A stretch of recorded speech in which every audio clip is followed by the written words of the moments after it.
So I found out that this makeup brand, OFRA Cosmetics, who has millions of followers on Instagram, they produce vegan cosmetics, and they had accidentally liked a few Trump tweets on Twitter.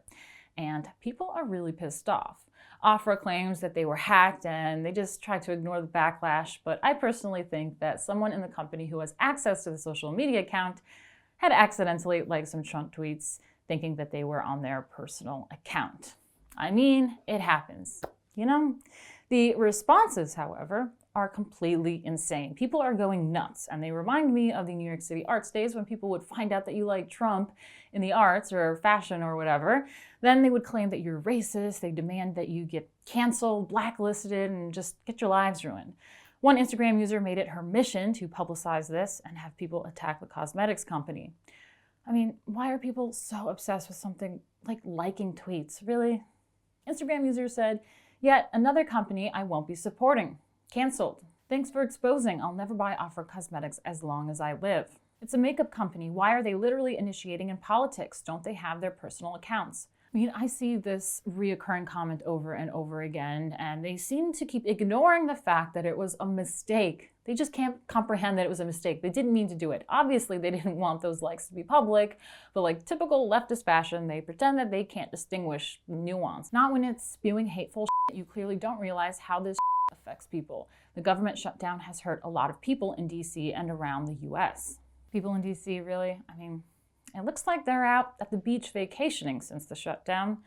I mean, all except Nancy Pelosi, that is. But actually, I am personally affected by this shutdown.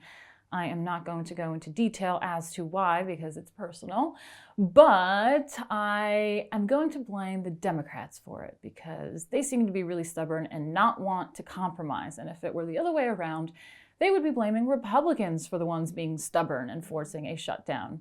And I certainly never heard a peep about a shutdown when the Dems forced it. Such big yikes. Also, isn't the owner an immigrant herself? Now, we're not playing this game anymore, not in 2019. It's the 15th. The government is still shut down. People aren't getting paid. This shit. Anyone who associates themselves with this orange, puffy, ugly ass mother. OFRA Cosmetics, y'all canceled. And if it was Karine again that up, y'all need to fire your daughter and move on. Fire your daughter, guys. Come on. Thank you for sharing all this information. I am Hispanic, parents from Mexico, husband in the military. Why are people changing people? In my opinion, everyone is an immigrant. Immigrant. Nice grammar right there. Everyone is an immigrant. No, they are not. That is absolutely ridiculous. Congrats that your parents are from Mexico. My parents are from Croatia. So, the left cannot comprehend that legal immigrants are against illegal immigration. They keep leaving the illegal part out and they act like immigrants is all the same thing. Make a video of all the companies and gurus that support Trump so we know to avoid them.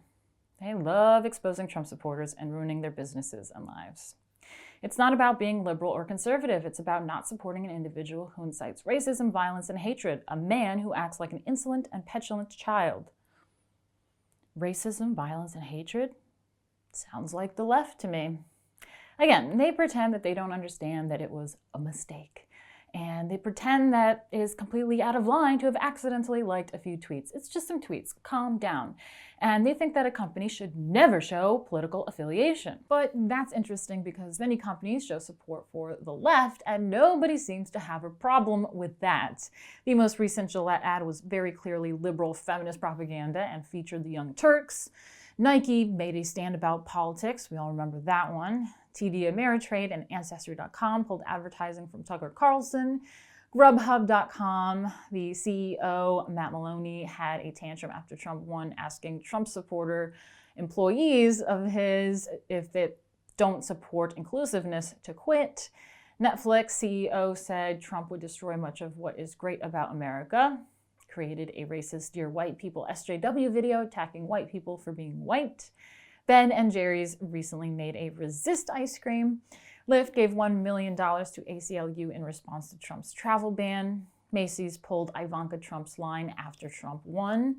Google CEO was a member of the Democratic Victory Task Force. Google News cherry picks liberal links like New York Times, Washington Post, HuffPost, LA Times, etc., and fact checks with alt-left Snopes. They created $4 million crisis fund to resist Trump's immigration ban. Walmart, the Walmart Foundation, and the Walton Family Foundation supported the Clinton Foundation. Hertz, United Airlines, Avis Budget Group attacked NRA members by ending discount programs. Enterprise Rental Cars dropped businesses with NRA. Burlington Coat Factory removed Ivanka Trump products from their website. Gucci donated $500,000 to a gun control rally. Marriott Hotels, the CEO and co-founder, have both voiced opposition to Trump. The list literally goes on and on and on. And you don't hear the left stating that companies have no right being political. It's so inappropriate. But suddenly this cosmetic company accidentally likes a few tweets, and it's so inappropriate.